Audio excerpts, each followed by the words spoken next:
Ooh, this is exotic. Muscle Cat Media. Nice. Cultural.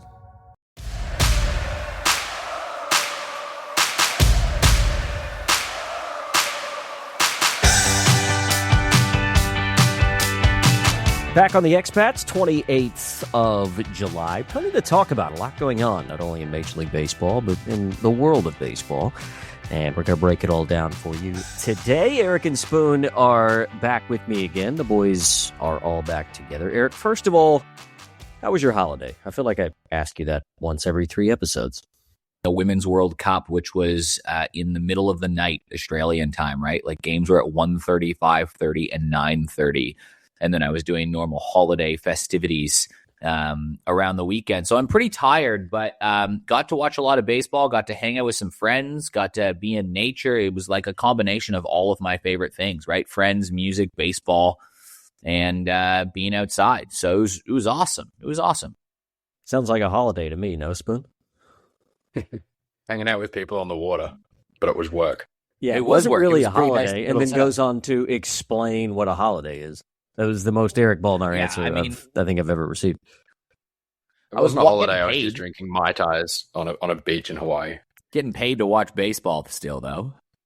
What else could be more holiday? Never mind. Spoon and I are never going to win this argument. Somehow it's 2-on-1, and the one is always going to win. So there's no point in trying to fight you on this.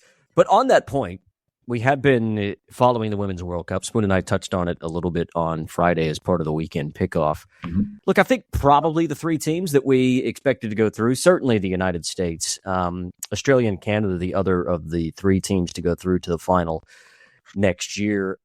I got to tell you, man, I was impressed with Australia. And I mean, even the loss to the United States, a game in which they hung in. I mean, it was back and forth for the first 3 innings. The United States sort of did what the USA does and pulled away for a 10-5 win in that game. But it was the only loss that the Aussies had. And look, I think of all the teams that you probably could be most encouraged by in the Women's World Cup over the past week would be the Australians. I mean, we're a little bit biased, but you would expect the USA to finish that qualifying round 5-0. But for Australia to show up the way that they did, I think the Australian baseball community and that women's program should be very, very proud of the way they held themselves heading into a World Cup final next year. Yeah, I think let's start with USA because you're right? Like that 10-5 loss. If you just were to say the score 10-5, you'd be like, don't know, man. But, I mean, that was the closest anyone came to the USA. Canada lost 12-0. Hong Kong lost 34-0. Korea got beaten like 26-4. Like, I don't know. I think USA ends up scoring like 104 runs over that. So, like, the USA are clearly a cut above. But then you look at that 10-5 game and you think, wow, a dropped fly ball ends up costing them and leads to a 3-run home run. Australia left them loaded in another inning, and America kind of got lucky in terms of beating the shift a couple of times. They're the better team. I'm not trying to, say they got lucky in that respect, but that game was probably decided on 2 moments, right? One defensive blunder, and then the couldn't capitalize on a bases loaded situation. And when you're playing a team like that, you just have to take all of those chances if you want to win and beat the USA. Like, they're better on paper. And you add that context of mix. But man, the USA looks so good. It was crazy to watch. Like, they just play the game well. They're so powerful. Here's me on the pod last week saying the women's game isn't as much about power, and the USA are just blasting homers left, right, and center. It was crazy. But yeah, dude, Australia, man, I was so proud watching that for so many reasons. They just embody so much about, a baseball team that I really enjoy to watch. Like, start with one, they just look like they love each other. Like, they all get along. There's clearly a good bond in the group. And I don't think you win the games like they did without that bond. They had a game versus Mexico, which they could have lost, right? Mexico had a runner in scoring position, nobody out, and they find a way to grind their way to get to extra innings, explode, and beat them. Versus Canada, they were down 3-0, 8-3, 12-7, 40-degree heat. There was a sniper up in the crowd shooting them down one by one. 4 players, including one of their best, end up getting hurt in that game. 2 leave because of heat exhaustion. They used 19 players on the roster, people out of position, and they somehow come back and beat Canada 14-13.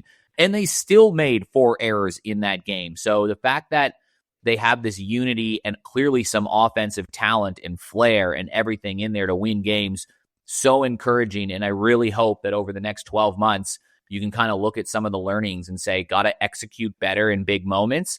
And defensively, they need to clean things up. Probably just a little bit, right? I don't think that's too out of line to say 4 errors isn't going to win you too many ball games, and they got away with one here. But that heart, that passion, that community feeling was so exciting and invigorating to watch. And I think it was a team that the Australian baseball community could be super proud of, to be honest. Yeah, I mean, look, the one thing that stood out to me was obviously Ashton Lansdale for the United States. I mean, she's a stud. We've known she's a stud for years. I mean, I saw her at Home Run Derby X back in 2022, and I think we all knew that she was going to be exceptional. But, like, what a way for her to sort of put her name up in lights ahead of the Women's Professional League that starts in a couple of weeks.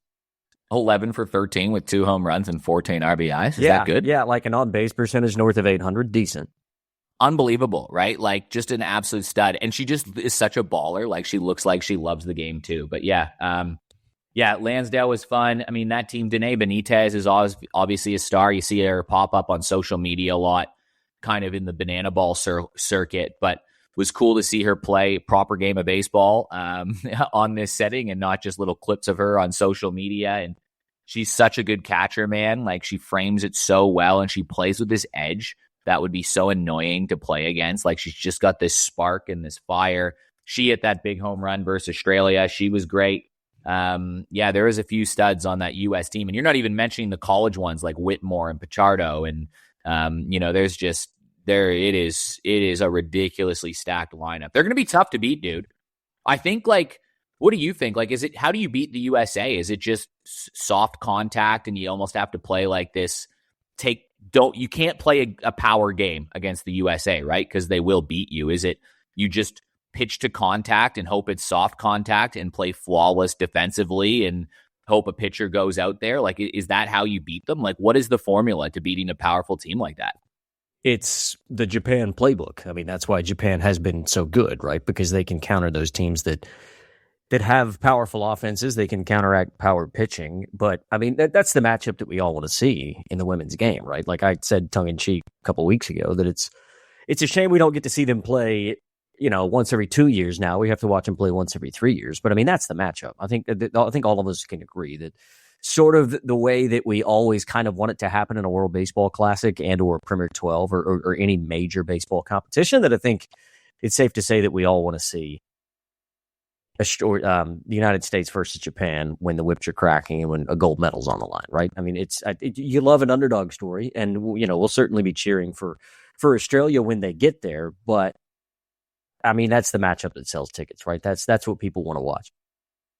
Yeah, just some off-speed, for lack of a better word, junk, right? Like, just slow down the pace, get them to roll over on a couple.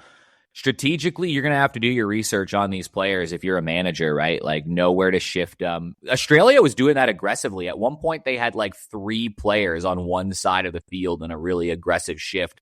And the U.S., to their credit, like, hit their way out of it. But I mean, you're going to have to get really creative and you're going to have to be perfect. And I love that baseball that forces you to be perfect, no margin for error. Like, you're going to have to earn it. Because I was talking to a few former players and people that have played a lot of World Cups, and they all kind of unanimously agreed that this U.S. team is the most athletic looking and best looking team that they've ever seen, which says a lot because they've had some good teams in the past. Obviously, Japan is the standard, but yeah, you're going to have to play some perfect ball. But yeah, USA were a standout. Every country, though, kind of had a standout, though, right? Which I think makes the game really exciting. Lucy Ansell, I really liked seeing her. She was just kind of okay the last couple World Cups, and she almost won the hitting title. Leah Cornish from Australia. Hello, shout out to you. She had more hits than her. Jua Park was 1 for 12. I was looking this up last World Cup. I remember watching her play. And then 3 years later, she comes out and goes 7 for 14 with a home run. She was fun to watch.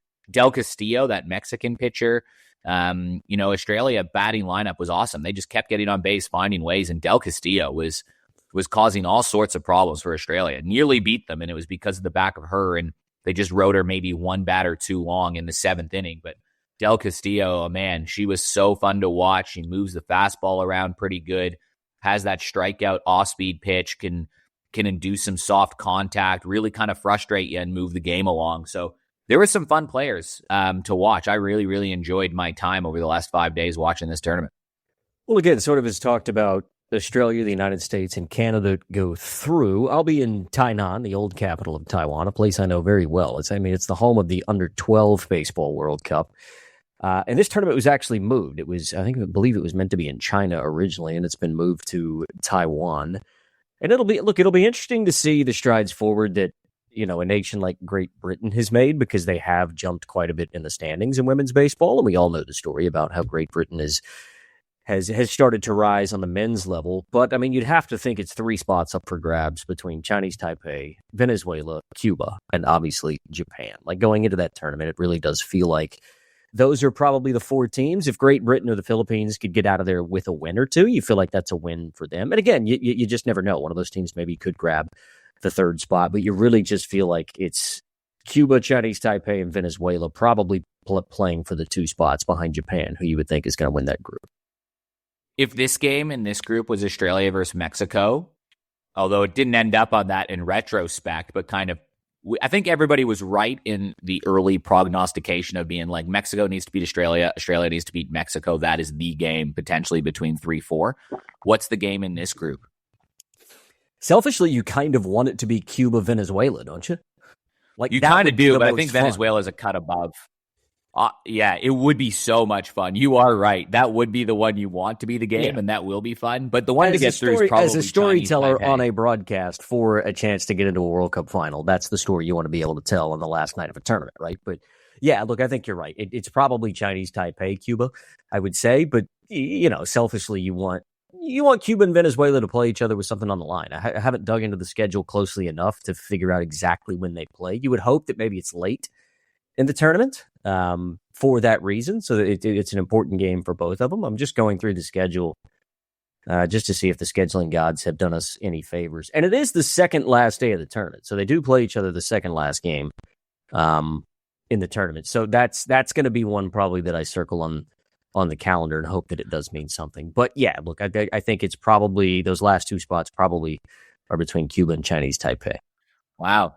That's a really tricky spot for those managers in the context of this tournament, because generally you saw teams throw their ace on day 1 and day 5 of the tournament. Day 4 makes it hard because now you really only have 1 spot to throw your ace. So if you're Venezuela and you think you need to beat Cuba to get through, that means you have to save your ace for day 4, which means you don't have your ace days 1 to 3, where Australia and Mexico, they could go at each other on day 1, and we got this great ball game that was tied 2-2 at the end of 7 because it was Claire O'Sullivan and Ali Bebere for Australia going up against the ace and Del Castillo in Mexico, where I kind of like that it's on day 4 because you're going to have to survive just to get yourselves in a position to play in that meaningful game rather than just attack right away and kind of know what your formula is after that impending game is still there. That's an intriguing part of the schedule.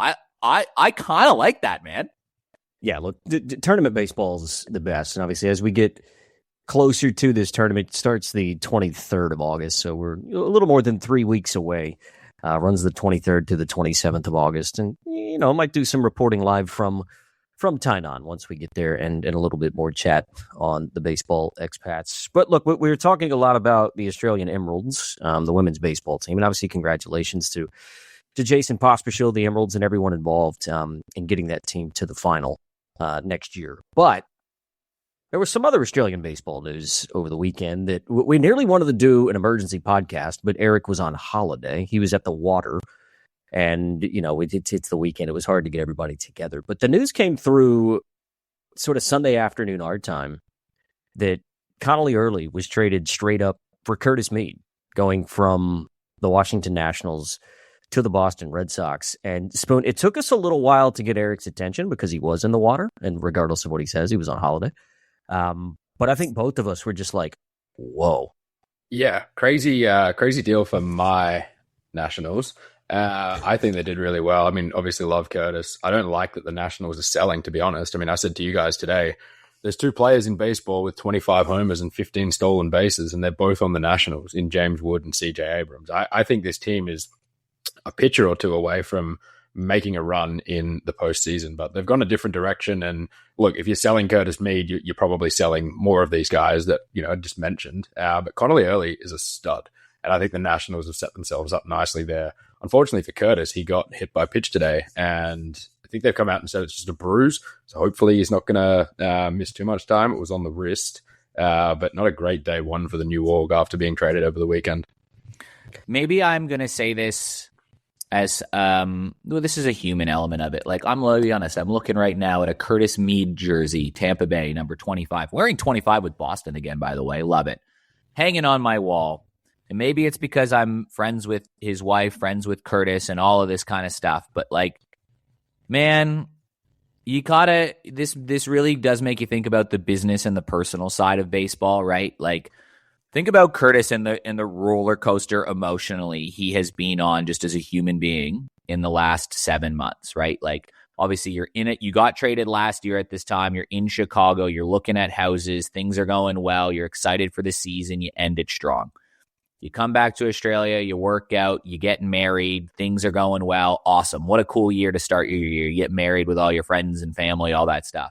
Then you go to the World Baseball Classic and you play excellent. Like, Curtis was really, really good. Hit that big home run, became one of the big guys, goes back to spring training, everything looking good. White Sox are positive. And the day before the season, you get traded unexpectedly to the Washington Nationals. And off they go, packing off the Mead family with their lives. All the way, by the way, a week earlier, they announced that they're pregnant with their first child. So Delaney's pregnant all during this, and now they're going to move to Washington. But what a great story it is, right? Like, Blake Butera's there.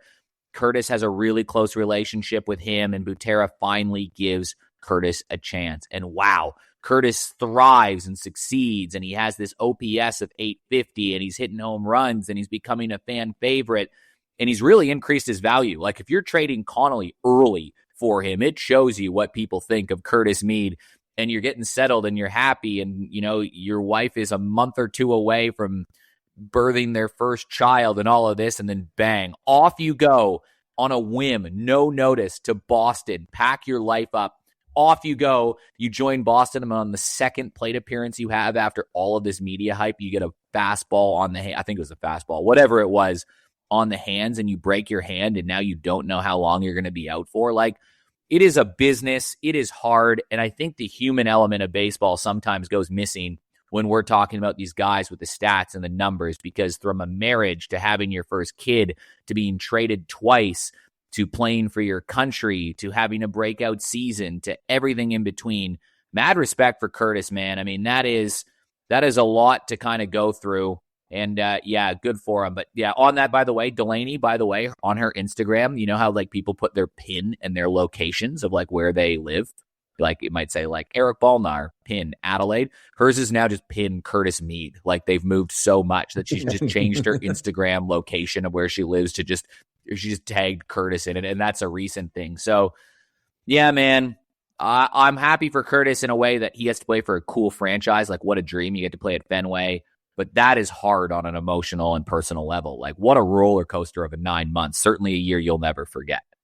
I do think that, I mean, and look, I've tried to reconcile with this in the way that I feel about it, because look, a lot of what you've said is true. And oftentimes, you know, we can see these deals happen. You're so far removed from it to where, you know, you don't consider the human element for it. For Curtis, because he's been to now 4 different teams in the last, say, 12 months plus, just over 12 months, 4 different teams.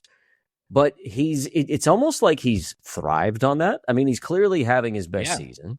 His OPS plus was in the 130s when he was with Washington. He's not arbitration eligible, or he's not free agency eligible till 2031. And now all of a sudden he's at a franchise, which, albeit they've done it somewhat poorly on a few occasions, have proven that if you're able to perform, we'll reward you for it.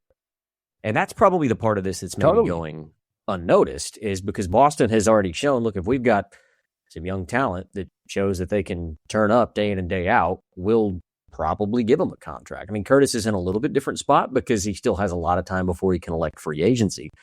But I mean, this is a guy that can stand to make a little bit of money as well if he plays really well at Boston. And I think, knowing now that he was the first piece to fall for Washington moving him, it's almost like they sort of felt like, yeah, he was a great story, but he was an asset that fell in their lap. And, you know, I mean, as Spoon said, like, removing the personal side from Curtis here, it's a great get for Washington to be able to get Connolly early, who is not even pre-arbitration eligible for another 2 years, right? So the amount of team control that they'll have on that arm, a lefty who's going to have probably at some point in his career a sub-3 ERA in a full season, is a great get for Washington. But there is a lot of upside, I feel like, in this for Boston and for Curtis, because he's shown, look, he can get thrust into a different situation. He's now thrust into a playoff race all of a sudden. That mind, that mind shifts a little bit. And maybe the biggest thing is, as soon as that trade happened, I was just sort of listening to some people from the front office in Boston speak, and they were like, all of a sudden, all these dudes are all in. Like, none of them care what position they play, which is, weird news if you're a West Tigers fan. It's been a weird last 7 days. But none of them care a where Red they Sox play. fan. Well, Yeah. but none of them care where they play. They just want to win because they've proven that they can get on a roll. And now all of a sudden, I think a team that 6 weeks ago, their entire fan base was ready to pack up and go somewhere else. Now all of a sudden they're all in. So it's a really unique opportunity and a cool opportunity for Curtis.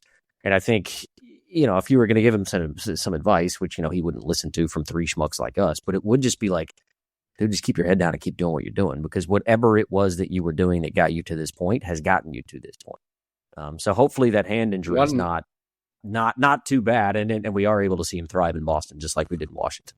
One interesting piece of that trade, the current Nationals GM was the assistant GM at Boston, I believe. They've already done 2 deals in like 4 months since he's been there. And, I think, Rolsey, you mentioned a few weeks ago that the Red Sox wanted James Wood. Now the Red Sox are saying they want to upgrade at shortstop because Trevor Story is chronically dead and they need something there. And the name CJ Abrams is being thrown around a lot as a trade piece as well. You do kind of feel like if there was going to be a super trade like that it would have just happened initially, right? They've already done the deal between each other. But some of the things I'm reading are that might not be all the player movement we see between Boston and Washington. Well, it's almost like they couldn't get the Wood deal done, but because they had already been so deep in talks, and because Curtis can play so many different positions, that it was almost like, okay, we'll take Curtis Mead because we feel like there's upside there. Obviously not the power numbers that Wood has, but the ability to play more positions and maybe be a little bit more flexible and maybe fit into what they want with that lineup, maybe at least in the short term. I think it's a good 1-for-1 trade, and I think it's an interesting point about you're talking about needs and stuff like that. Both of you actually, right? Like if you took Curtis Mead's stats and you put them on the Red Sox and how, for the full year and how they would rank, I got them written down here. So his OPS plus would be second on the team. Home runs was 17, second on the team. OBP at 351, fourth on the team.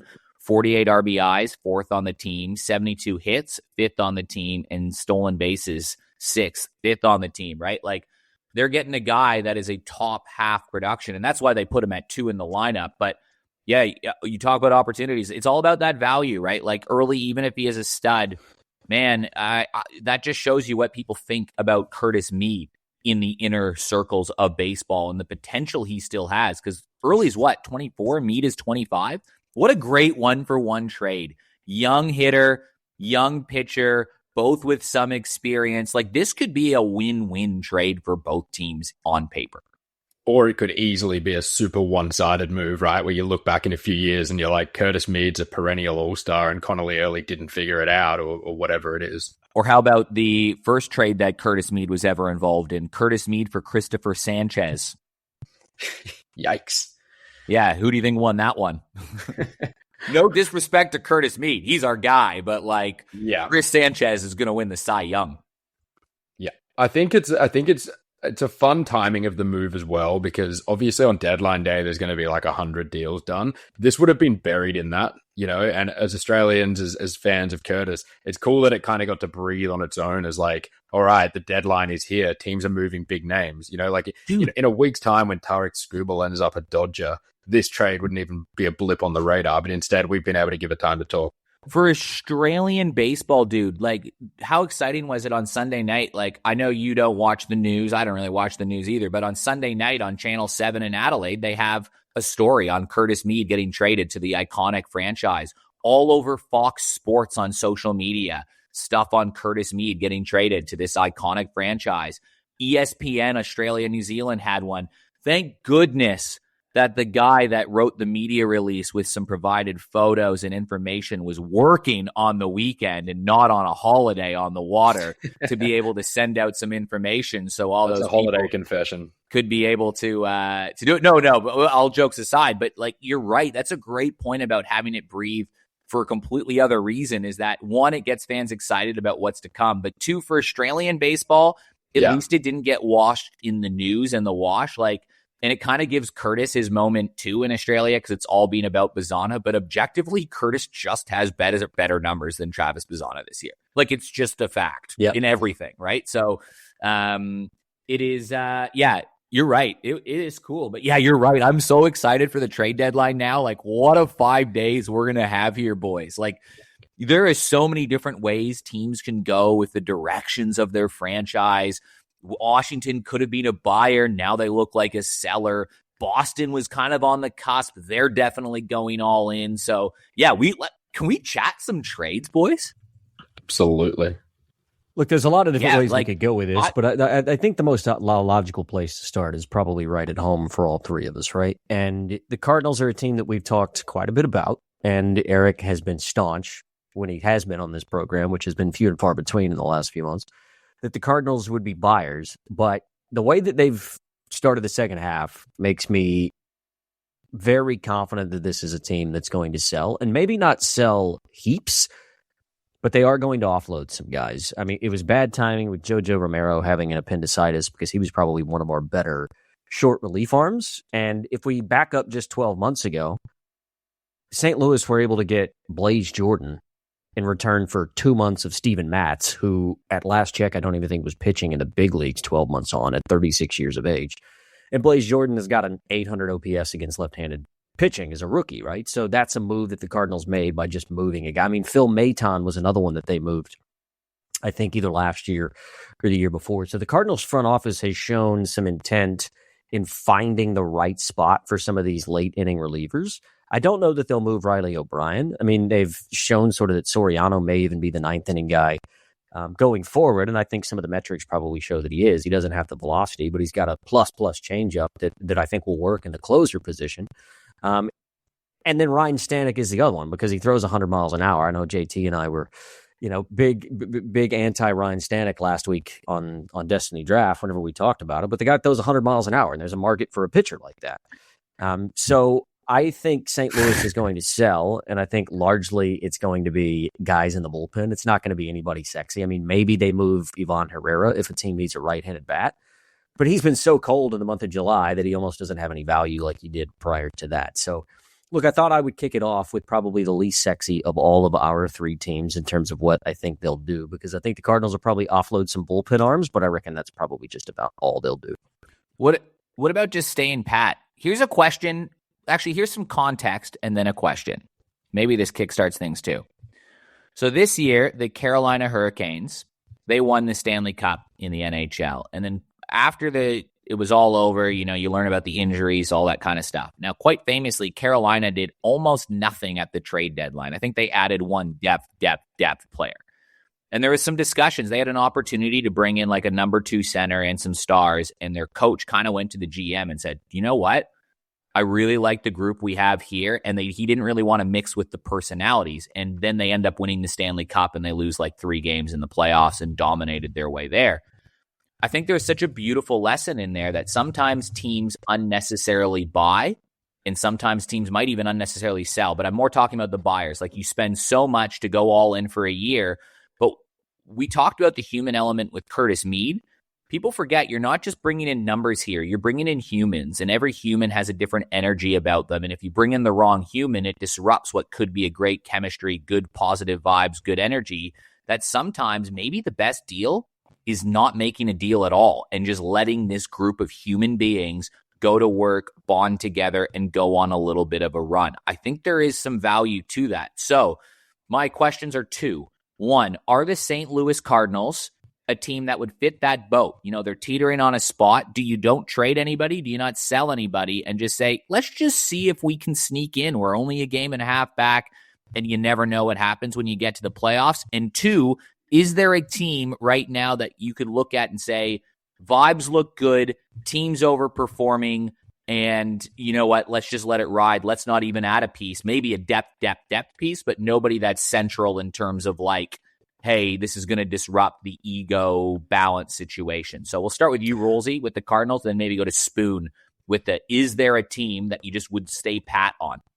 Well, but just to finish that point on the Cardinals, the reason why I say it is because like something like 8 of their top 10 prospects are pitchers, and 7 of them are in AAA. So by leaving just guys in the back end of your bullpen, it's blocking potential to bring those guys up and give them opportunities. True. And so if you can get another piece who's maybe, will maybe end up being a top 15 prospect in your organization for a Jojo Romero, that's a move that as a GM you have to make constantly as a mid-market or lower general manager. You just have to make that move, right? You can't be sentimental about it at all. You just have to make that move. So I think that's probably why the Cardinals have done it previously, and that's why I think they'll do it again. And I don't know, Spoon, maybe you've got a different take on this, but I also feel like if you have to move on from a guy to bring in, particularly in the bullpen, because I think, this is where baseball is so weird, right? Because there are basically 2 different factions of culture. You do have a clubhouse, but you've got a dugout and you've got a bullpen. And I've always thought this when you bring in bullpen pieces for the back half of the year, for the last 9 weeks of the season when you're making a playoff run, that if that guy's going in and getting outs, who cares what they're doing culturally for 9 weeks of the season? It's not like you're bringing a guy like that in to be part of your culture for the long term, and they normally know it. It's like, hey, we're going to need you to go out 3 times a week and get 3 outs, and if you do that, everybody in this clubhouse is going to love you for 9 weeks and through to the playoffs. Yeah, I mean, Eric's talking about, these are human beings. Relief pitchers are not human beings. Let's be very clear. Yeah. These I'm guys more are like if you bring in Tel Marte. These guys are like emotionless robots. Shout out all of our bullpen bros. Yeah, like they're just weird dudes who have like these really weird superstitions, and everyone kind of stays away from them. They really hang out in the dugout. They sit over there till someone needs them. They're just like guns for hire. Like, to Eric's point about the culture disruption, I think you can go as hard as you want with relievers to what you're saying, Rosie. You literally just said that. There's 2 parts. There's the clubhouse and the dugout. Look at last year. The Jays traded for Sir Anthony Dominguez while they were playing the team he was playing for, and he just walked across the bullpens and was like, all right. Yeah, they're just like stims, right? Like, just, all right, man, just right click, go here, like throw fastball. Yeah, but no human element involved with the bullpen there. I think to your point about a team that's going to do nothing, really interesting. I was reading today, there's a team that's come out and said they're going to do nothing. Do you guys know which one it is? White Sox? No, they're actively looking for starting pitching. Yeah, I kind of back that, though. They probably need that. But yeah, who is it? It sounds like the Pods. They've come out and said... I was going to say, it sounds like the Padres are sort of in that boat as well. Yeah, but I mean, that's not very AJ Preller, right? Like, that guy's one big night away from blowing it all up. Yeah.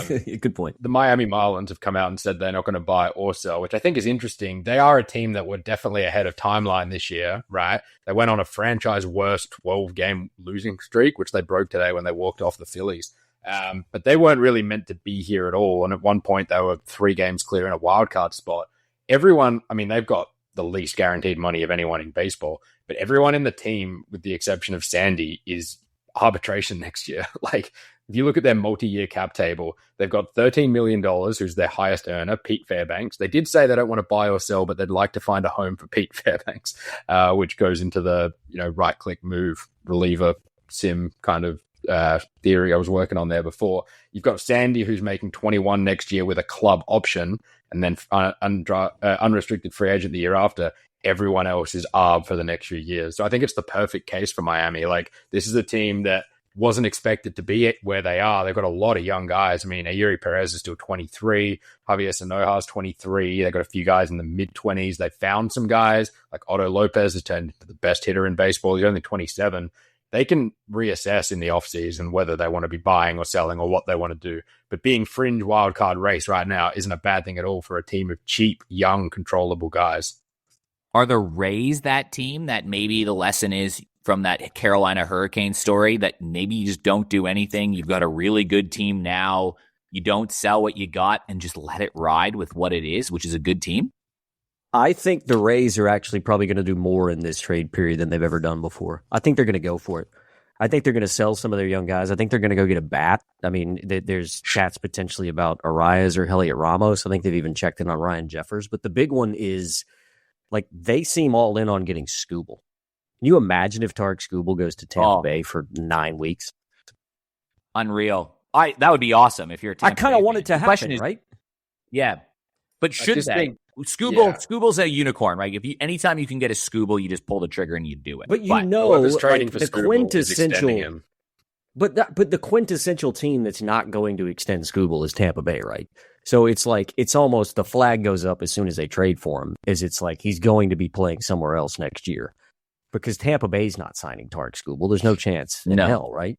So it almost is a team, probably unlike what we see anywhere else in baseball, just going like, this is for now. We are Tampa Bay, and we're going to stay Tampa Bay, and our model is not going to change. But, I mean, you're right. We've got a chance to get this guy who's a once-in-a-generation starter. We know that we're going to get him for 9 weeks plus October. And then they just give up what they have to give up to get him because, I mean, as we've seen sort of with the Marlins model, whenever they've won the World Series, if they win it this year, they're just going to sell the entire team anyways. But yeah, and the Rays are pretty good at like signing dudes from the bus stop and turning them into 65 grade prospects as well, right? Like their scouting organization has been copied and probably now, it's succeeded by the Dodgers, but the Rays were the first to really do the international scouting right, and they're still benefiting more from it than 90% of teams in the league. So they're probably more in a position to say, look, let's blow up the farm now because there's always going to be another 15-year-old Dominican wonder kid who can play shortstop for us in 4 years. The most complications from this deadline for me kind of come from the American League Central and the American League West, right? Like the Astros and Mariners have been bad this year, and both of them are under 3 games out of the division lead. The Chicago White Sox are the division leader in the Central with the Twins 3 games behind them. And you know what? Guys, what if the Tigers just hold on to Skubal because all of a sudden they're 6 games back and they have the 4th best record since June 1st.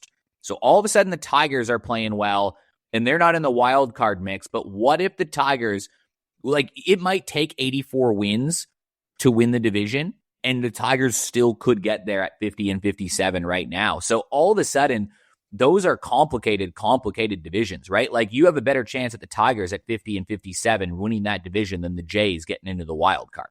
Yeah, but they win that division. They're not doing anything in October. Framber Valdez as a number 2 SP is just not getting it done. And I think getting there isn't the pass mark when you lose Skubal for nothing afterwards. And time again, teams hold on too long to a guy. They let him expire. Look, I'm going to talk about the D-backs at one point. The other team I want to talk about is a team that has never, ever, ever traded guys away when they should. This year, they might do it. But when you let them expire and they walk for nothing, just so you can maybe make a wild card best of 3 and get swept, I think they're the decisions that hold you back for years to come. Look, you kind of said before our homework would be to talk about our team and then talk about another team. And Rolsey talked about the Cardinals. Maybe I'm going to kick off this vibe then of talking about my team and another team because I think they're linked. I really, really do, and it might kick off the discussion in another way. But Toronto Blue Jays, we can all agree they're kind of like, I mean, they could go on a run, I guess, like the Boston Red Sox won 14 games in a row, but you're not counting on it. They're not in the race anymore. They still have a lot of good pieces locked up long-term. Injuries have bit them there, but so you still like kind of the core. Cease is there. The 2 names are obviously Gausman. The other one is George Springer. I think Gausman would be a good fit on any team that's in contention for a playoff, right? Like a veteran guy that's been there. Jays can get something back from expiring contract. The other one is George Springer, and the team that I wanted to look at was the Cleveland Guardians because the Central's a bit of a mess, right? Like the White Sox are gettable. I do believe that. The Guardians have all these young players. Their pitching is exceptional, man. It's so good. They got a good bullpen, good starters. But their hitting sucks, like overall. I mean, they're 28th in runs scored, so I would classify that as sucks. They've got the 2nd worst power metrics in Major League Baseball. That's no good. But they've also got this really good young core and this vibe going that I don't know if you want to screw around with too much. So you don't want to give up your big pieces because they're right there. So on one hand, you could make the case and say, you know what, let's let the young guys go and let's get more young pieces and trade a guy that's not a human being at all, just a robot that exists in the bullpen, and get rid of Cade Smith, who would command a haul right now? Or do you say, we already have elite pitching, we got a good bullpen, what if we go and just tinker around the edges a little bit and go get a guy with some power. Do they try to trade for a guy like George Springer? You know who would be a better fit, I think, from the same team? He strikes me as more of a Guardians type player, also an expiring from the Jays, Dalton Varsho. Yeah, or both. Like, Love is there a speedy outfielder? You know, Stephen Kwan's having a down year. They need outfield help. has some I think- power? Yeah, I mean, I can see Varsho as a Guardian for sure. I was thinking more Springer in terms of, he's probably got, like, can you say we're trading for you and we just need you to be good in September and October? He is one of the most clutch baseball players in October history, right? Like, there's no disputing that. And you have all these guys that are young, your DeLauters, your Bizanas. What an honor and cool opportunity it would be for them to have George Springer in the clubhouse at the very start of their careers, maybe to pass on some knowledge or just to be around him. Like, you want a vibe guy. Springer has a reputation of being a good teammate and a clutch player. Why not try to go for Springer, who can DH, play some outfield, and then try to find a little bit of power bats and then hope your development keeps going? You wouldn't have to give up the farm to get Springer, right? Like, he's having a down year and he's 35.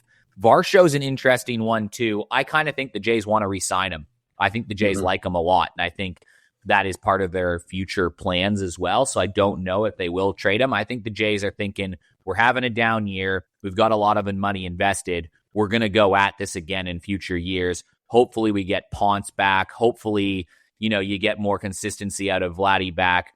Tiedemann's coming up there, and they can kind of address some needs in the offseason. I think it's Gossman that might be gone, as well as a Springer, just those guys that are kind of older and gone. Maybe even Scherzer, to be honest. How about Miles Straw, 2-year club option? He's could just go back to Cleveland as well, right? Sounds like we're bundling up and saving a little bit, bundle Ruski with a few Blue Jays and sending them out to Cleveland. Yeah, and I think or Minnesota Twins. The Jays have a lot of long trade history, by the way, with the Minnesota Twins. They also do with Cleveland. They made a trade last year with Cleveland, remember, right? So like those relationships are there. But for me, look at a team in the Central as could be active. White Sox are interesting. I think that's a vibe team. I don't know if you make too many pieces. Maybe some depth moves. Maybe you get a robot, non-human being bullpen relief pitcher to strengthen that. But I kind of like just letting that ride out. They're ahead of schedule. Just see what you got. But yeah, for me, it was Cleveland. One further comment before passing it on that, though. Did you see that note today that Jeff Payson reported saying that owners are now telling their general managers to go and trade like there's going to be no season next year? Yeah, it feels like that, doesn't it? It's kind of felt like that a little bit already, I feel like, with some of the off seasons that teams had. Yeah. Like those teams that are ahead of schedule now that are young, they didn't exactly make a move as if this year was going to be the year to put them over the edge. All right, Spoon, tell me about the D-backs. Tell me about Ketel Marte and his Instagram followers and his Instagram account, and tell me about a team. Okay. The D-backs are really an interesting one. You asked me 3 days ago, we're 6 games clear of 500. We're 2 games clear of a wild card spot. Lose the last 2 against the Nats and get walked off in extras today by the Pirates. I don't think there's a bigger team on the cusp of buying or selling than the D-backs. I think it's not just the record. It's the fact that there's 3 or 4 pieces that are expiring next year that you definitely sell if you're selling. But the real value would be in guys that are actually locked up for the longer term. On top of that, you've got these guys that might come back in the next 4 to 6 weeks, that if they do 100% come back, your team's completely different. If Corbin Burns comes back, if AJ Puck comes back, this team is so different. And these guys had setbacks. They were meant to be back by the break. So, now Justin Martinez, the future closer, he's only 24. They've thrown a long contract at him. He should be back in the next couple of weeks. The deadline is going to come at a horrible time because they're going to know within 2 weeks whether they did the right or wrong thing. As a fan, look, I want to see us buy. I don't care about the future. I could be dead tomorrow, boys. This could be my last show. And if I die tomorrow and we trade Ketel Marte today, I'm gonna feel like I have unfinished business in the afterlife, wherever I end up down there. Look, let's go with the buy side because that's the fun version, or we can do the sell first because it's quick and dirty. Ketel Marte did unfollow everyone to do with the D-backs, and that was kind of like big trade buzz. Then he was in the lineup today. He's done this once before. I think the team gave him a bit of a stern talking to because he was involved in some cockfighting ring in the Dominican Republic. I'm talking about the Roosters, just to be clear. So it's not the first time he's had this like rift with the team or these feuds. I think last year he took time away from the team when his house got broken into, because he's a human being, by the way. He's a position player, so he has emotions. And the teams didn't seem to react well to that. There's been these reports about Cattell being unhappy forever. Look, he's got 4 more years. He's 32. He's an all-star / MVP level player when he's hitting and he's healthy. He would still command a haul at 32. He's got $15 million a year for the next 4 years. You trade him, that's a superstar right there. The rest of the sell candidates are all the guys expiring. Kevin Kinkle's been good out of the bullpen. Taylor Clark, Johnny Lasagna, a.k.a. Loizaga, and maybe Paul Sewald if anyone doesn't look at his StatCast metrics. Zach Gallen, free to a good home. Look, there's some moves there for sure. I don't know how much you get back without doing Ketel Marte. The rest are just kind of like last year. You're trading away expiring pitchers and maybe getting fringe top 10 or prospects. The buy side, starting pitching, please, desperately. Right now, the rotation is the corpse of Merrill Kelly, Erod, who's been pretty good, Brandon Fort, who's back from AAA and pitching well-ish, if you squint, and then 2 rookies who have kind of been hit around both times since they've been called up. There's a couple of names I want to see us go for, but they're both actually on the team right now that I'm going to talk about afterwards. So, look, roundabout way, D-backs, next 10 days, most important 10 days of the season. Let's see what happens. Any opinion from you boys on my beloved Snakes? They'll probably just end up trading for like these marginal dudes. Like Kevin Gossman will end up being a regional. D-back. Yeah, I think that's pretty likely to, especially with, you said the uncertainty around next year. I think an expiring SP3 on a team, not a Tarek Skubal, but, I guess that's kind of where Gossman's been this year, unfortunately.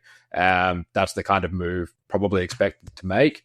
And then you do just put faith in those names I mentioned coming back, having an impact, and some of these guys getting back to their performance from last year, because Perdomo's having a down year, Corbin Carroll's slumping, and the rest of the lineup. It's gone from the second best production lineup in baseball over the last 2 years to middle of the table at best, if you look right now. Is there a package What if the D-backs what could if have you could for go get Skubal? an SP? What if you could go get a former bona fide SP1 and you'd be taking a massive flyer but not really giving anything up to get him? What if I told you could do that, Spoon? Are you trying to sell me Dustin May? No, I would. I said SP1.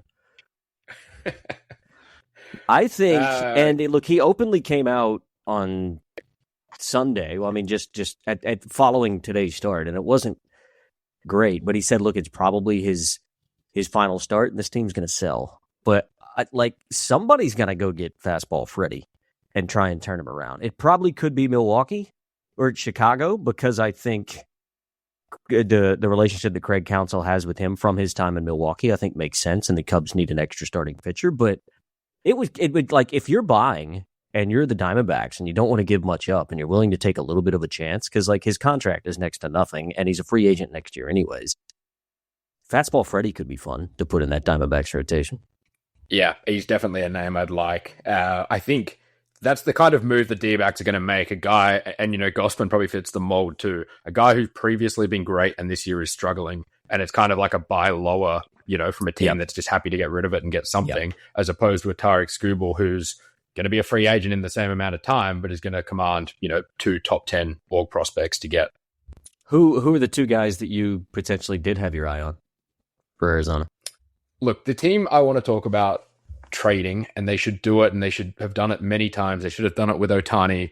There's your spoiler. The LA Angels never trade, and I don't know why. They let good players walk for no reason. This year, apparently, they're going to sell, and if they do sell, there is so much value there for them. So, look, Jorge Soler is going to end up on a playoff team. That seems to happen every year. He's gone. But there's some really interesting guys with 3 years left of team control that if the Angels entertain selling, they will set themselves up for a very long time. The name I want to see the most on the D-backs, and actually I think he'd be a great Tampa Bay Ray, he fits their mold so well, is Reed Detmers. The Angels just messed this guy's career around for so long. The idea that he was ever going to be a relief pitcher is insane. He's had some of the best individual starts in baseball over the last few years. There was something with the Angels a couple of years ago where Detmers would keep having problems, go down to AAA, and then fix his problems because the pitching coach in AAA was better than the pitching coach at the major league level, who wasn't picking up that he was tipping pitches. So the whole organization is obviously a mess. But Reed Detmers has 2 more years of arbitration after this. The other name, and the guy we've talked about off and on all year, Jose Soriano, 2 more years of arbitration after this. These guys are making $2.5 million. That's an absolute haul if you trade one of them. If you trade both of them, the prospects that you'd get from a Tampa Bay for adding a Reed Detmers and or a Jose Soriano to the rotation, with that level of low fixed cost control over the next couple of years, I think they get an absolute haul. And the third name, 25-year-old shortstop, hits pretty well, runs pretty well, great glove, Zach Neto, 3 more years of arbitration. Tell me a team isn't going to, we're talking about the Red Sox, for example, upgrading at shortstop. Why don't they send back some of these young guys that haven't exactly panned out and go all in on a Zach Neto to line up with the ages of a Curtis Mead and some of the other pieces they've got there? Looking at the Angels, they won't surprise me if they don't do it again, because every year I think they're going to do it. But if you trade Neto, Soriano, and Reed Detmers, you don't do one. You trade all three and you say, give us 2 or 3 years. The prospects you'll get back from that, I think Angels could finally be a quality team in a few years. The interesting thing that the Angels have going for them this year that they probably haven't had maybe in the last 2 decades. I mean, they've changed general managers so often, but I mean, they've gotten John Mozeliak originally as the interim general manager, who was in St. Louis for 20 years and obviously has a small to mid-market mindset about how to do business this way. Is that why the Angels have decided to go get a guy like John Mozeliak? Because they said, yes, we're in Los Angeles, but we've seen, I mean, let's, make no mistake about it, they're the redheaded stepchild of the Los Angeles baseball market. So has their mentality maybe shifted in Anaheim to go, well, maybe let's run this team like a small market team and let's go. I mean, they fired the GM and they basically fired everybody 6 weeks into the season, but they went and got a GM from a former GM from a small market team and have now all of a sudden put him in the permanent role. Like, he hasn't done anything. He hasn't had a chance to do anything in the 6 weeks that he's been there, but he was interim and now all of a sudden he's permanent. So it makes me feel like maybe the entire way of doing business might shift for the Angels. So yeah, potentially to your point, maybe we do see them as sellers for really the first time meaningfully ever. Yeah, and I think an important piece of that as well is this is their last year of the worst contract in baseball history. Anthony Rendon's $35 million comes off the books after this year. So if they trade these young, controlled pieces away, I mean, Nolan Schanuel's another one. He's 24-year-old power-hitting first baseman. 3 more years of arbitration. Yeah, but like maybe they don't have to do all of these guys, but if they trade a couple of these guys, there's not actually a lot of selling right now of guys with multi-years left, right? Like, we're talking about the obvious names, all the expirings, the rentals. They can get a haul, maybe, if they're superstar names like Scoobable, but the rest, you're kind of just shuffling around prospects that might never see time. I think the quality of prospect the Angels could get if they traded 2 to 4 of those names I mentioned, they could end up with 3 or 4 guys in the top 100 prospects in baseball and finally have a path to being relevant before Mike Trout turns 40 and we can see him in October. What about Joe Adele? Definitely. Another year of arbitration after this, $5 million. I mean, like, if you look at the way the team's set up, it's a good team of individuals that is not getting it done right now.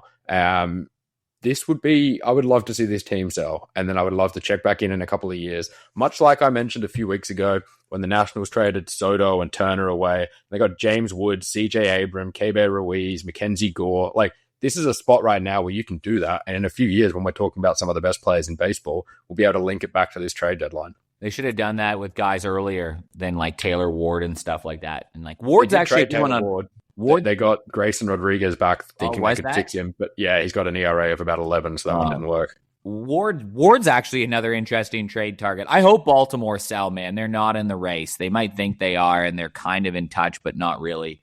But you could probably get some guys back for Ward and O'Neill as well, which is probably fit a mold of even just one of those teams looking for another bat. Anyways, I digress. Rolsey, do you have anyone that you were kind of eyeing off as another team that you find in an interesting spot?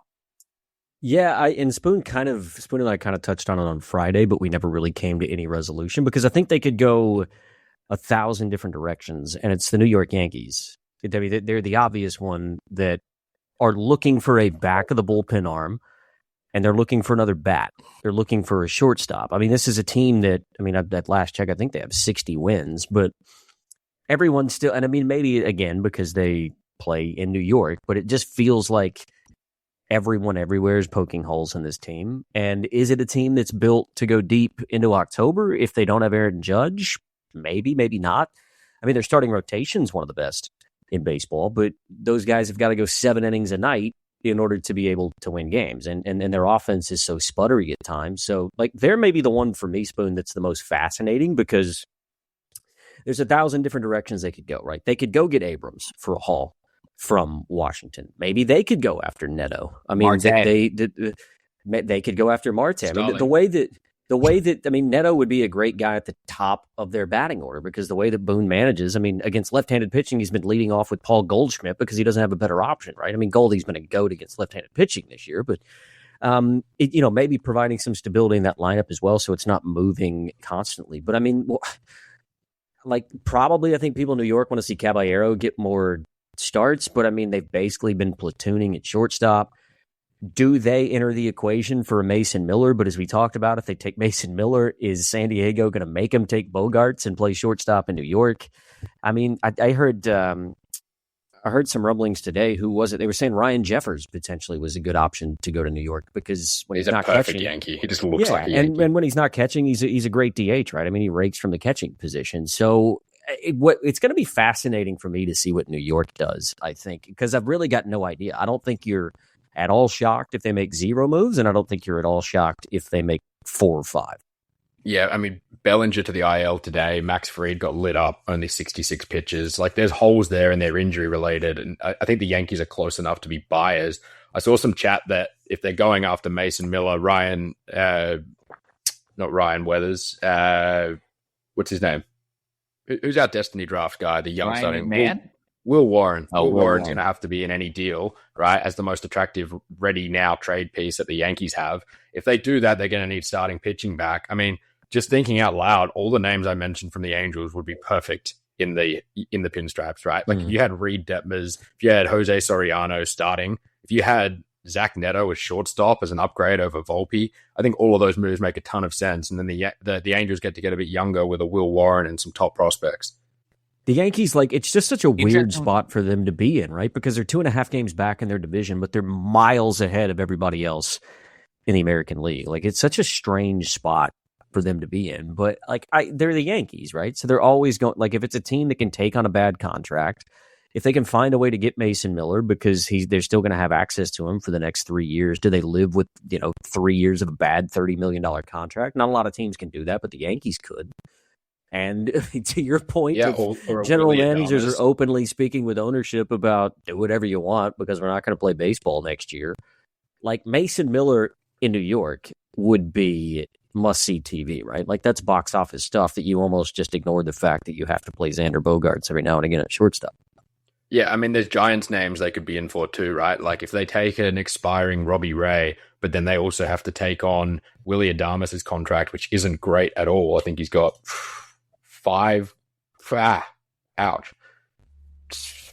5, 6 years left on $26 million a year. Oh. But he's a premium shortstop that has a flair for the big stage. That seems like a Yankees kind of move as well, right? It's a bit of a middle infield of Jazz Chisholm and Willie Adames is just like a melting pot ready to explode, but I'd kind of be here for it as far as the drama is concerned. Yeah, like fun in a good way deal as well. Yeah, Adames and Chisholm up the middle, fun in a good way for everybody not in New York. I think everybody in New York, it would be like 2 positive charges getting closer and closer to each other, and I think we all know what happens whenever they get too close. Go watch Oppenheimer. Do you guys have one player not from a team we've mentioned that you think could be a surprise? And don't say Ketel Marte, please, Eric. A surprise trade piece that just pops up out of nowhere. Because there's one guy in my mind that I think could end up on a team and really surprise people.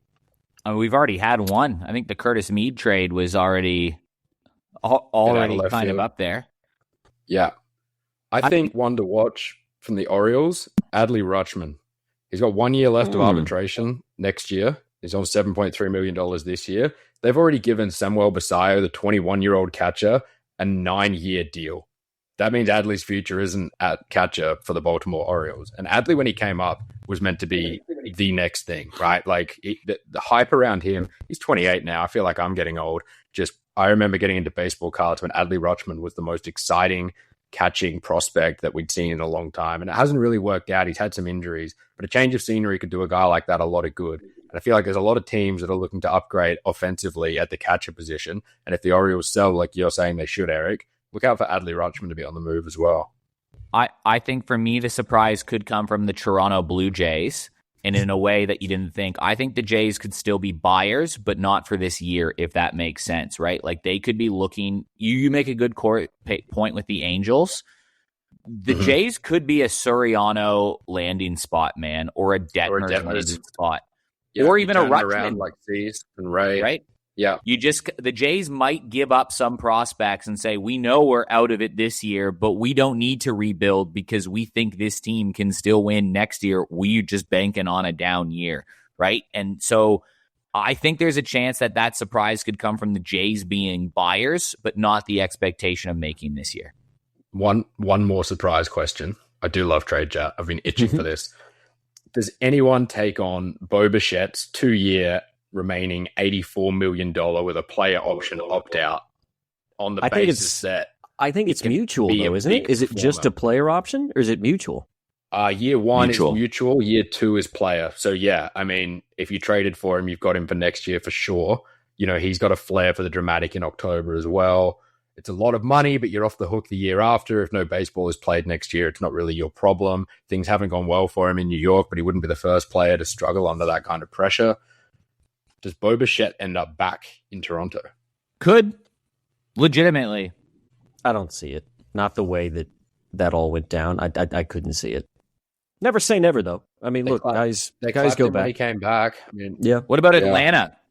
They should trade Acuna one day. Yeah, we'll see. Look, I think, and again, we could sit and chat about this forever. I think one guy that we didn't mention, it'll be interesting to see what they do with him, is probably Clay Holmes with the Mets, because he's probably the one piece that you'd like to keep. I mean, it's a team that's going to have to retool, not necessarily rebuild, right? So we talk about getting rid of Freddie Peralta because he's gone at the end of the year anyways. Clay Holmes has got another year. And if they think legitimately they compete if there is baseball in 2027, maybe he's a guy that you hang on to because he's been great when he's been healthy. He just hasn't really been healthy. But I mean, he's been one of the maybe the only sort of sparkling light on that team whenever he's actually healthy. So it'd be interesting to see what they do with Clay Holmes. I saw somewhere that maybe the White Sox were interested in him, which could be an interesting move for them because I think he's on like a $12 million deal this year and $13 next year. But if I'm the Mets, that's an interesting one, right? Because do you hold him if you're retooling and you think you can be good next year if there's baseball? Or is he also on the block to be traded because you're building for after 2027? I think he's an interesting piece because he has that extra year and because he's actually been great. He's not in that same equation as Freddie Peralta, who just hasn't been good in New York, and you might as well just cut your losses, right? So I think he's an interesting piece to watch, especially if a team like the White Sox comes knocking, or if the Mets pin him as a guy potentially that they'd like to keep. Lou Bob as well, right? $22 million, $20 million club option. He's gone. Like the Mets are going to be a tough team to watch in September. I think it's going to be Soto, Lindor, and friends. Well, boys, before we get to Spoon's picks for tomorrow, great trade talk, by the way. These next 5 days are going to be a lot of fun to see everything. I love this. Quick note on Destiny Draft, because the next day is probably the biggest in terms of this week. If you take a look at the standings on baseballexpats.com, and if you're just joining us, we play this fantasy baseball game every 2 weeks. We do a draft. We rip 3 cards open. That's our player pool. Do a whole scoring system with it. Pretty simple scoring system. Invite a listener, and we compete against each other. And right now, it's a 2-horse race between Rolsey, who is at 39 points, me at 26, and JT, the listener, and Spoon way behind.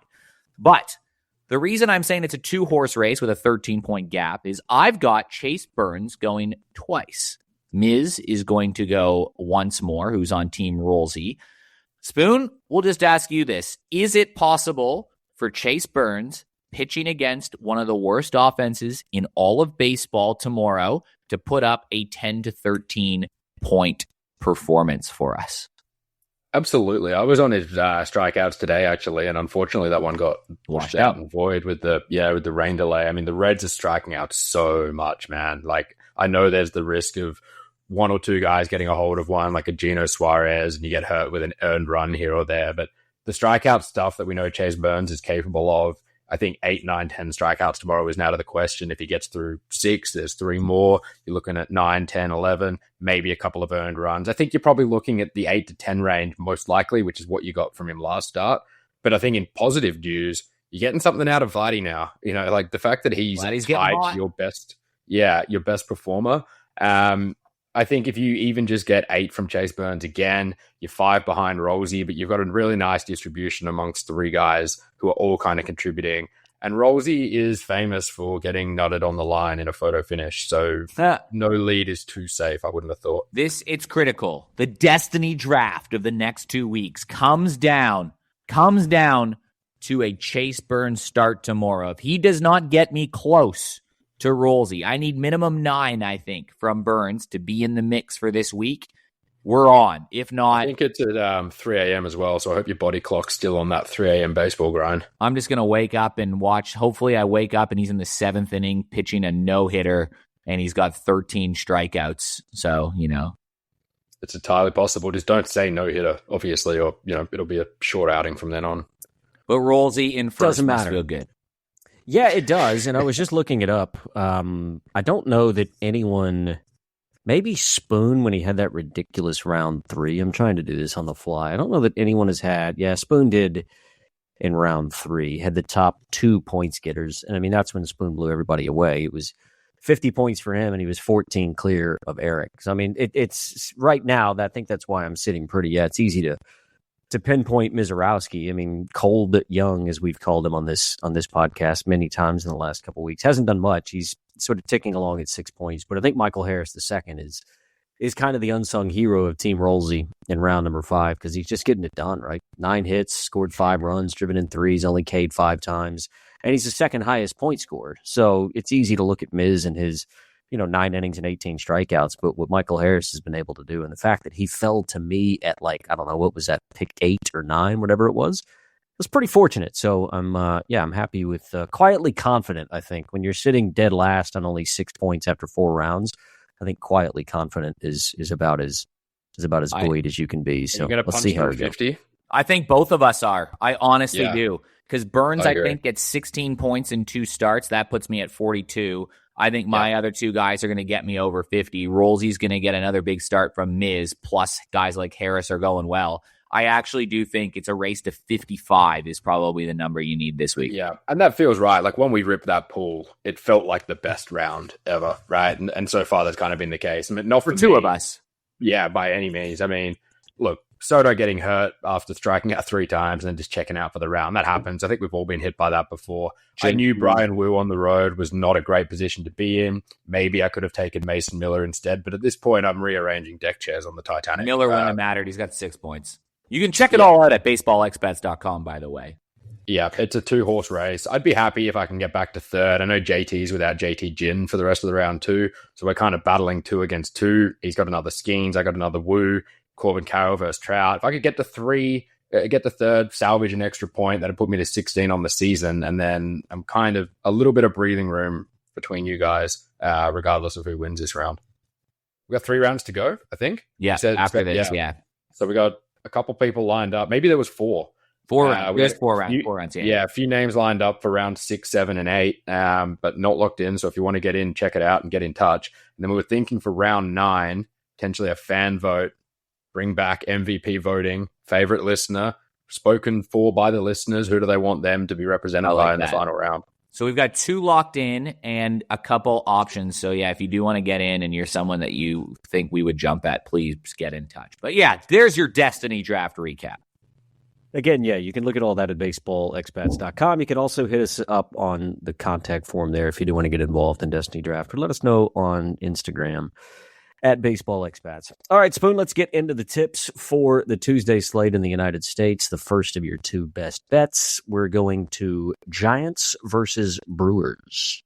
Yeah, this one's crazy, and I honestly think it's probably going to change a lot by the time we see it tomorrow. But look, Logan Henderson is, I think, one of the more exciting young pitchers in baseball right now. The problem is he gets completely overshadowed by a dominant, brilliant Jacob Mizorowski. Henderson's made 8 starts this year with an ERA of 3.05 and a whip below 1. He struck out 47 in 38 innings. He's coming off a 9 strikeout outing last week. against the Mets, which was just phenomenal. His line tomorrow makes no sense to me at all. You're getting $2.33, about 6 strikeouts against the Giants, who do strike out a lot. And you're getting $6, about 8 strikeouts, which I think is just as ridiculous. So give me Logan Henderson tomorrow. I think they've got this one wrong. It won't surprise me if we're looking at $1.90 for 6 strikeouts right now. So I'm going to be taking that one immediately after this show ends, because I think that's just the wrong price for a guy who's getting it done.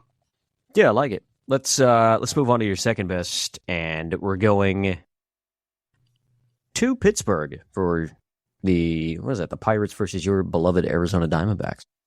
We are, and look, I think today was weirdly, in the opener of the series, it went to extras. D-backs got walked off 3-2 by the Pirates. I had this one circled as the highest scoring game of the series. It was Merrill Kelly against Mitch Keller, a couple of 5 ERAs, just duking it out. Instead, both guys were brilliant, and it needed, a late Manfred man across the plate to score. The D-backs, frustratingly this year, have just been the biggest feast or famine offense in baseball. And I think tomorrow will be the day where they do cash in runs. Bubba Chandler, he's a guy I've been against, I've been with on and off kind of all year. He does have an issue with walking guys and putting guys on, and the D-backs faced him earlier this year from memory and absolutely torched him because they were super patient. The D-backs don't strike out a lot. Amongst all the issues they've got with the offense in 2026, they're not striking out at all. And that means if guys are taking their walks, it just takes one big swing. From memory, it might have been the game when Nolan Arenado hit a grand slam in the first, or maybe that was Robbie Ray. But yeah, look, I think Bubba Chandler, it's a matchup that the D-backs are going to enjoy taking on. The team total is 4.5 for $1.90. I think 5 runs is very much on the cards tomorrow for what kicks off the most important 10 days of the season for the Arizona Diamondbacks. Yeah, like a little bit of a head and a heart play to hopefully get right around even money in Arizona and Pittsburgh. Look, again, head Knowing to how it Baseball goes for me, Experts. Logan Henderson's going to get 14 strikeouts and the D-backs will get no hit. Look, it could happen. So bet responsibly, as we always say on this show. But again, you can head to baseballexperts.com, follow Destiny Draft, hit us up if you do want to be part of Destiny Draft. 4 more rounds to go. And then obviously give us a follow if you can on at Baseball Expats on Instagram. And we will see you on Friday for the weekend pickoff. But until then, enjoy your week, enjoy your baseball. Bye, everyone.